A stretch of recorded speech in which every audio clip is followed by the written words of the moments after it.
Hello दोस्तों, स्वागत है आपका आपके अपने यूट्यूब चैनल, जहां हम आज क्लास 11 के मोस्ट इम्पोर्टेंट ऑब्जेक्टिव सवाल बनाएंगे। टॉप 40 या 50 होंगे, क्योंकि हम सबको पता ही है क्लास 11 में सारे क्वेश्चन जो भी आने वाले हैं वो ऑब्जेक्टिव ही आने वाले हैं। तो आज हम हिस्ट्री का चैप्टर से कुछ खास खास सवाल को लेके आए हुए हैं। आई होप आपको पसंद आएगा। चलिए शुरू करते हैं। पहला सवाल है, साक्ष्यों से ज्ञात होता है कि होमोनिडस का उद्भव कहाँ हुआ था? एशिया, यूरोप, अफ्रीका या इनमें से कोई नहीं। पहले तो हमें यह समझना है कि होमिनिडस होते कौन थे। होमिनिडस थे हमारे इंसानों के या मानवों के पूर्वज, जैसे वानर हो गए, चिंपैंजी हो गए, उनके जो पूर्वज थे उसी को होमिनिडस कहा जाता है। ये सबसे पहले इनका जो खोज हुआ वो हुआ था हमारा अफ्रीका में। ये उसका फोटो है। ऐसे ही होते थे हमारे पूर्वज पहले जो थे। नेक्स्ट सवाल है, कौन औजार बना सकते थे? होमोनिडस, बंदर, वनमानुस या होमिनोइड? ऑब्वियसली बात है, जाहिर सी बात है कि जो इंसान की प्रजातियां होगी वही बनाए होंगे पहली बार हथियारों को। तो इसका सही आंसर हो जाएगा हमारा होमोनिडस। इस प्रकार के हथियार पहले बनाए जाते थे और इसी हथियारों का इस्तेमाल करके ऐसे जानवरों को मारा जाता था। ये मैमथ थे। पहले के समय में हाथी के ही प्रजाति होती थी, लेकिन बहुत बड़े होते थे। इसको झुंड में मिलके ये लोग मारते थे और अपना भोजन बनाते थे। नेक्स्ट है, तीसरी शताब्दी में रोमन साम्राज्य को मध्य यूरोप में किससे निरंतर युद्ध करना पड़ा था? ऑप्शन है आपके विदेशी बर्बर, इतावली, यूनानी और अफ्रीकी। इसका सही आंसर होगा विदेशी बर्बर। विदेशी बर्बरों के द्वारा रोमन साम्राज्य पे हमेशा से युद्ध होता रहा। उन लोग घुस घुस के युद्ध करते रहते थे। वे इसी प्रकार के दिखते थे, एक तरह से जंगली ही थे। वे बस मार काट, छीना झपटी, इसी पे ही सबसे ज्यादा फोकस करते थे, कहीं बसे हुए नहीं रहते थे। नेक्स्ट है, अशोक के अभिलेखों में किस भाषा का प्रयोग हुआ था? ऑप्शन है काम्बोजी, संस्कृत, अरामाइक, अरबी। इसका सही आंसर होगा संस्कृत। अशोक क्या किए, मगध के युद्ध के बाद, कलिंग के युद्ध के बाद, कलिंग के युद्ध के बाद वो जो इतना मार काट देखे, उससे उसका मन विचलित हो गया। उसके कारण क्या हुआ, वे युद्ध को छोड़ के अहिंसा के रास्ते में घुस गए। अब इस प्रचार प्रसार के लिए दुनिया में, अब अहिंसा का प्रचार करने के लिए, बौद्ध धर्म के प्रचार के लिए वे क्या किए, अपने कई सारे दूत भेजे। उसी में ये अपने प्रचार को शिलालेखों में उकेर कर दुनिया के सामने छोड़े, ताकि जो फ्यूचर में, जो भविष्य में जो पीढ़ियां आए, वो इसको देख के अशोक के विचार को समझ सके। नेक्स्ट है, यायावर का अर्थ क्या है? ऑप्शन है घुमक्कड़, आवारा, जनजाति, प्रजाति। इसका सही आंसर होगा घुमक्कड़। यायावर जनजाति क्या होता था, पहले घूमने के लिए कहीं घूमते रहते थे, आते जाते रहते थे। वे क्या करते थे, अपने सामान को या अपना कोई काफिला लेके घूमते रहते थे। जहां जरूरत पड़ा रुक गए, अपना खाना पीना खाए पिए। आज भी बहुत सारे होते हैं, भारत में ही देख लीजिए। कुछ कुछ लोग हैं जो क्या करते हैं, गाड़ियां ले लेते हैं, राजस्थान के हो या हरियाणा को, जड़ी बूटी बेचते रहते हैं, अपना जिंदगी गुजारते रहते हैं। इसी प्रकार के ये भी थे, अपने झुंडों के साथ घूमने वाले। फिर है ओगोदेई। ओगोदेई किसका पुत्र था? ऑप्शन है चंगेज खान, अरब खान, च्वागसन, यूसुफ। इसका सही आंसर होगा चंगेज खान। ओगोदेई चंगेज खान का पुत्र था। चंगेज खान के बारे में तो आप सबको पता ही होगा। यह पूरे दुनिया का सबसे क्रूर राजाओं में से एक था। लगभग 4 करोड़ लोगों की मृत्यु का यह जिम्मेदार आदमी है। ऐसा माना जाता है कि इसके लगभग 1.5 करोड़ वंशज पृथ्वी पे हैं। ये ऐसा मतलब आश्चर्यचकित व्यक्ति था, या ऐसा अजीब व्यक्ति था कि जब ये मरा तो इसको दफनाने के लिए लगभग 2000 व्यक्ति गए। और ये क्या किए, वो 2000 व्यक्ति को मरवा के खत्म कर दिए, ताकि लोगों को पता ही नहीं चल सके कि चंगेज खान कहां गाड़ा गया है। और इसके बारे में पूरा डिटेल किसी के पास कुछ है भी नहीं, क्योंकि इसका ना फोटो बहुत अच्छा है ना और कुछ है। लोगों को एक आशंका, एक जैसा होता है ना कि बस मान लिए कि ऐसा रहा होगा, वैसा ही एक संभावना के साथ उसका फोटो डाला गया है। नेक्स्ट है, सर्फ किसे कहा जाता है? ऑप्शन दिया हुआ है जागीर, पॉप, भूदास, दुर्ग। इसका सही आंसर होगा भूदास। होता क्या था, पहले लोगों को, बड़े बड़े लोग क्या करते थे, जैसे किसी को कर्ज देना होता था तो हाँ, बड़े ठेकेदार क्या करते थे, कर्ज के रूप में एक बहुत अमाउंट दे देते थे और उसको क्या करते थे, गुलाम बना लेते थे, क्योंकि वो जानते थे कि वो चुका तो पाएगा नहीं। अब चुका पाएगा नहीं तो जिंदगी भर अपने यहां गुलाम बना के रख लिए। पहले भी भारत में ऐसे बहुत सारे होते थे, ये जागीरदारी व्यवस्था थी, वैसे ही यहां भी होते थे। तो लोगों को क्या किया जाता था, नौकर बना के एक जमीन दे दिया जाता था कि यहीं खेती बाड़ी करेगा और जो भी यहां से उपजेगा वो अपने मालिक को पहुंचाएगा, बदले में आपको 2 या 3 टाइम का खाना मिलेगा, कुछ कपड़े मिलेंगे। यही होता था भूदास, जिसे सर्प भी कहा जाता था। नेक्स्ट सवाल पे आते हैं, कुतुबनुमा का आविष्कार कब हुआ? कुतुबनुमा देख के कुतुब मीनार नहीं समझ लीजिएगा, क्योंकि इसका मतलब होता है, आप देख चुके हैं अपने दैनिक जीवन में, कंपास। इसमें क्या होता है कि हम दिशा का ज्ञान कर पाते हैं, इसी का इस्तेमाल करके पहले लोग समुद्र में आते जाते थे, घूमने जाते थे, उत्तर दिशा पता चलता था और दक्षिण दिशा पता चलता था। इसी को कहा जाता है कुतुबनुमा। इसका आविष्कार 1380 में किया गया था। नेक्स्ट है, किस धातु कर्म को क्रांति लाने का श्रेय दिया जाता है? ऑप्शन दिया हुआ है, John Wilkinson, Abraham Darby, Henry Cort और जेम्स वाट। इसका सही आंसर होगा अब्राहम डर्बी। अब्राहम डर्बी ही पहले व्यक्ति थे जो धातु कर्म में क्रांति लाए थे। जैसे धातु का खोज तो हो गया था, लेकिन क्या है, धातु से कैसे चीजों को बनाया जाए जो लोगों के लिए बहुत ज्यादा बेहतर हो, चाहे हथियार हो या कोई ढांचा हो या कुछ भी चीजें हो, तो उसमें यह बहुत बेहतर व्यक्ति साबित हुआ, यह उसका खोज किया। नेक्स्ट है, अमेरिका के किस राष्ट्रपति ने मूल निवासियों को अभागी नस्ल कहा? ऑप्शन है, Washington, Abraham Lincoln, Thomas Jefferson या ट्रूमैन। इसका सही आंसर होगा थॉमस जेफरसन। थॉमस जेफरसन ऐसा राष्ट्रपति था जो वहां के मूल निवासियों को अभागी नस्ल कहा।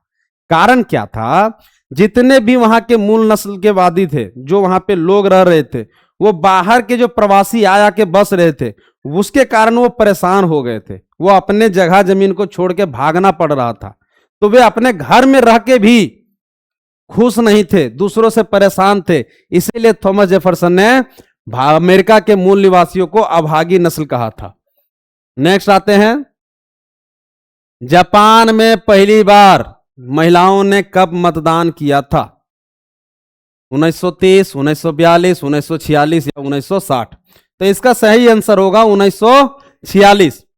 1946 में पहली बार जापान में महिलाओं ने वोट दिया था, भारत के आजाद होने से 1 साल पहले ही। देखिए, जापान के बारे में कुछ खास चीज आपको जानना चाहिए। क्या क्या है? यह जापान रोबोटिक्स, ऑटोमोबाइल जैसे टोयोटा जो कार की कंपनी है, इलेक्ट्रॉनिक्स में सबसे आगे देशों में से एक है। यह बना बना के विदेशों में ट्रांसपोर्ट करती है, बेचती है। शिक्षा और संस्कृति में यह बहुत ही ज्यादा उन्नत किस्म का देश है, जहां पे लगभग 100% साक्षरता है। प्रशासन और समाज, यहां 47 प्रशासनिक प्रांतों में यह देश विभाजित है और यहां की ट्रेनें दुनिया की सबसे बेस्ट ट्रेनों में से एक मानी जाती है।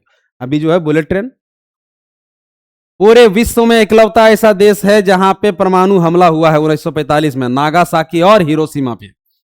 और इसके बाद क्या किया, अमेरिका एक डील बनाया, अमेरिका नहीं, जापान एक डील बनाया कि दुनिया में फिर कभी वो परमाणु बम नहीं बनाएगा, क्योंकि उसका जो क्या परिणाम हो सकता है वो जापान खुद झेला। कई सालों तक वहां पे लोग विकलांग पैदा हुए, उनका डीएनए में ही बदलाव आ गया। आज ये अलग बात है कि अमेरिका जैसी नीतियां बना रहा है कि दूसरे देशों को हमेशा नीचा दिखाने की कोशिश कर रहा है हर एक चीजों में, चाहे वो भारत हो, जापान हो या कुछ हो। ऐसी अमेरिका के बारे में फेमस है कि वो ना दोस्त अच्छा है ना वो दुश्मन अच्छा है, वो दोनों तरीके से खराब है। अमेरिका उसका एक बहुत अच्छा एलाई था, लेकिन अमेरिका बोलते हैं, जापान के साथ, यूरोपियन देशों के साथ वो अपने एलाई को इतना गंदा कर दिया कि वे सारे ऑप्शन खोजने लगे अमेरिका का और घूम के लास्ट में चाइना की तरफ भागने लगे। जापान अब क्या किया, परमाणु जो नीति बनाया था अब उसको सुधार करने की कोशिश कर रहा है और ऐसी संभावना है कि 5 से 10 साल के अंदर जापान भी परमाणु संपन्न देश बन जाएगा, क्योंकि जापान को पता है जो शक्तिशाली है वही शांति की बात कर सकता है, नहीं तो वही रूस और यूक्रेन वाला हाल हो जाएगा, या तो इजराइल और फिलिस्तीन वाला हाल हो जाएगा। जापान में क्या है, इसे उगते सूरज का भूमि कहा जाता है। यहां पे इसके सबसे बड़ी दिक्कत क्या है, अब यहां जन्म दर कम होते जा रहे हैं। लोग क्या है, अपनी पीढ़ियां बढ़ाने में खुश नहीं है, बस अपना जीवन व्यतीत करना चाहते हैं। वहां की उम्र बहुत ज्यादा बढ़ती जा रही है, जब बच्चे पैदा नहीं हो रहे हैं तो जवान है वही धीरे धीरे बूढ़ा होते जा रहा है। यह रिंग ऑफ फायर पर स्थित है, जिसके कारण यहां क्या होता है, ज्यादातर भूकंप और सुनामी आते रहते हैं। लेकिन एक खासियत है, जापान का सबसे बड़ा खासियत क्या है कि जितनी जल्दी इसके यहां आपदा आती है उतनी ही जल्दी वहां पे तुरंत कंस्ट्रक्शन का काम करके अपने रोड को, सड़क को जो टूट फूट गया उसको तुरंत सही कर लेता है। भारत में क्या, यहां तो बना बना पुल तो 2 दिन बाद टूट जाता है। नेक्स्ट है कॉन्स्टेंटिनोपल कहां स्थित है, श्रीलंका, इंग्लैंड, फ्रांस या तुर्की। इसका सही आंसर होगा तुर्की। तुर्की का एक बहुत ही फेमस शहर है जिसका नाम है कॉन्स्टेंटिनोपल। यह शहरों की रानी कहा जाता है। देखिए कितना अच्छा लोकेशन दिया हुआ है, सभी तरफ से नदियों से घिरा हुआ, बीच में एक भूमि स्थल मस्त बनाया हुआ। यह प्राचीन काल का एक प्रमुख शहर था जो अब आधुनिक तुर्की में इस्तांबुल के नाम से जाना जाता है। यह पहले इसका नाम ऐसा ही था, अब क्या है, अब इस्तांबुल के नाम से जाना जाता है। नेक्स्ट सवाल पे आते हैं। अच्छा, यह बोस्पोरस जल डमरू मध्य और मरमरा सागर के किनारे स्थित है।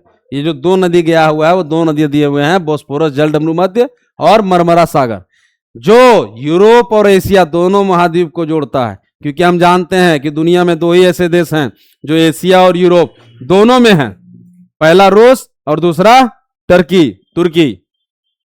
नेक्स्ट सवाल है, होमो लैटिन भाषा का शब्द है, होमो लैटिन भाषा शब्द है जिसका अर्थ है आदमी, स्त्री, बंदर, पिंडली। इसका सही आंसर हो जाएगा आदमी, पहले ही ऑप्शन में हम देख चुके थे। नेक्स्ट है ऑस्ट्रोलोपिथिकस की उत्पत्ति हुई है लैटिन भाषा से, ग्रीक भाषा से, लैटिन और ग्रीक भाषा से या सुमेरी भाषा से। इसका सही आंसर होगा लैटिन एवं ग्रीक भाषा से। अब यह है क्या, तो ऑस्ट्रोलोपिथिकस जो है वो एक इंसानों की ही मान लीजिए पूर्वज थे, जैसे हम लोग भी हैं, जानवरों से ही पैदा हुए हैं हम लोग भी, बंदरों के हम लोग पूर्वज, हम लोग का पूर्वज कौन थे, वानर थे। तो इसी तरह से ये है ऑस्ट्रोलोपिथिकस, नाम ही इतना पटांग है कि जीविए लड़बड़ा जा रहा है। नेक्स्ट है पैगंबर मोहम्मद साहब का जन्म कहां हुआ था। ऑप्शन है मदीना, बगदाद, मक्का या काहिरा में। इसका सही आंसर हो जाएगा मक्का में।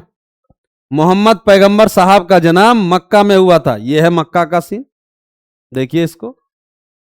यहां ये मुसलमानों का सबसे बड़ा धर्म स्थल माना जाता है, लोग यहां पूजा करने जाते हैं। और ये हैं मोहम्मद साहब के वंशज जो आज भी जिंदा हैं। लेकिन होता क्या है, रूढ़िवादी थोड़ा सा मुसलमान लोग 2-4 ठो ऐसे आ चुके हैं जो धर्म परिवर्तन करके इस पे रास्ते में जा चुके हैं। अब इनका दिक्कत क्या है कि ये वैसी नीतियों को लेके चलना चाहते हैं जो इसके पूर्वज नहीं मानते। बुर्का पहनना, या फिर तो वंदे मातरम नहीं गा सकते, जन गण मन में खड़ा नहीं हो सकते, ये सब बस ढकोसला है उन लोग का। क्योंकि जो ये पैगंबर साहब के वंशज हैं, ये भारत के प्रधानमंत्री को बुलाते हैं, अपने देश में मंदिर की स्थापना करवाते हैं, वहां पूजा पष्टा करवाते हैं और खुद ही जय श्री राम का नारा लगाते हैं। तो ये सब 2-4 ठो नेताओं की बस मिली भगत होती है ताकि लोगों के बीच में झगड़ा किया जा सके, ताकि वोट मिले। फिर है चंगेज खान की मृत्यु कब हुई। ऑप्शन है 1230, 1240, 1260 या 1227। इसका सही आंसर हो जाएगा 1227। चंगेज खान की मृत्यु 1227 में हुई। और अभी कुछ देर पहले ही बताएं, इसकी मृत्यु के बाद 2000 लोग लगभग इसको गाड़ने गए थे, दफनाने गए थे। और जब वो 2000 वापस आए तो 2000 को मार दिया गया, ताकि लोगों को पता ही नहीं चल सके कि चंगेज खान को कहां दफनाया गया। ये बहुत क्रूर आदमी था, शासक था। ऐसा भी वर्तमान समय में कोई पैदा हो जाए पूरा आधा पृथ्वी खत्म कर दे। जर्मनी के फ्रैंक जनजाति ने किस देश का निर्माण किया था? ऑप्शन दिया हुआ है, इंग्लैंड, स्कॉटलैंड, फ्रांस या स्पेन। तो जर्मनी के फ्रैंक जनजाति, फ्रैंक देख के ही आपको आइडिया लग जाना चाहिए कि इसका आंसर होगा फ्रांस। जर्मनी के फ्रैंक जनजाति ने फ्रांस का निर्माण करवाया था। यही है फ्रैंक जनजाति, देखिए दिख रहा होगा, ये फ्रांस की जनजाति है। नेक्स्ट, द लास्ट सपर नामक चित्र किसकी कृति है? ऑप्शन है दांते, Copernicus, Leonardo da Vinci, Michael Angelo. इसका सही आंसर होगा लियोनार्डो दा विंची। यही है the last super photo, Isa Masih का लास्ट भोजन अपने अनुयायियों के साथ मरने से पहले, इसी को नाम दिया गया द लास्ट सपर। ऐसी एक बात आप याद रखिएगा, लियोनार्डो दा विंची बहुत प्रसिद्ध आदमी है। यही था जो मोनालिसा का फोटो बनाया है, जो विश्व प्रसिद्ध है। और इसके जो फोटो होते हैं वो बहुत ज्यादा महंगे बिकते हैं, लगभग 400-500 मिलियन डॉलर में। ये दुनिया का सबसे ज्यादा महंगा चित्रकार में से एक है। मर भले ही गया है लेकिन इसका चित्र अभी भी बहुत महंगे दामों में बिकता है। नेक्स्ट है, स्पिनिंग जेनी का आविष्कार किसने किया था? जॉन के, रिचर्ड आर्कराइट, सैमुअल क्रैम्पटन या जेम्स हारग्रीव्स। इसका सही आंसर होगा जेम्स हारग्रीव्स। जेम्स हारग्रीव्स ही था जो स्पिनिंग जेनी का आविष्कार किया था। यह क्या था? एक बहु स्पिंडल कताई का मशीन था, जो कपड़े का बुनाई होता है। कई सारे धागों को मिल के जब कपड़ा बना जाता है, जैसे हम ये कपड़ा पहने हुए हैं, वो कई सारे धागे मिल के बनाए गए हैं। ऐसा नहीं कि एक धागा से बना दिया गया है। तो जब कई सारे धागे मिल के बनाए हैं तो ऐसा कपड़ा तैयार होता है। अब आदमी एक एक करके बनाएगा तो समझिए दिन भर काम करेगा तो एक आध शर्ट का बना पाएगा। अब मशीन लगा हुआ है, मशीन से एक साथ 10, 20, 30, 50 कई सारे बना सकते हैं। आज आधुनिक हो चुका है दुनिया, इसी कारण हर चीज आसानी से हो रही है। तो ये वही पहला था। देखिए ये फोटो है, ऐसा ही मशीन ये बना के तैयार किया था, जिसमें क्या था, बहुत फास्ट से कपड़े बुनना शुरू हो जाएगा थे। नेक्स्ट है, सर्वप्रथम भाप इंजन का आविष्कार किसने किया था? ऑप्शन है जेम्स वाट, थॉमस न्यूकमन, स्टीफेंस या रिचर्ड आर्कराइट। इसका सही आंसर होगा जेम्स वाट। जेम्स वाट ही पहला व्यक्ति था जिसने क्या किया था, भाप इंजन का आविष्कार किया था। यह है जेम्स वाट और यह है इनका पहला भाप इंजन। इसी से समझ लीजिए एक तरह से रेलगाड़ी बनना शुरू हुआ, लोगों को इसके बारे में क्या हुआ, जानकारी बढ़ना शुरू हुआ। चलिए आज टॉप 20 तक ही रखते हैं। आई होप आपको पसंद आया होगा। नेक्स्ट क्लास में फिर हम और 20 सवाल को लेके आएंगे। तब तक के लिए धन्यवाद। कुछ और अगर कुछ कमियां रह गई हो तो कम से कम कमेंट में डाल के हमें बताइए, ताकि उसे और बेहतर करने की कोशिश कर सकें। धन्यवाद।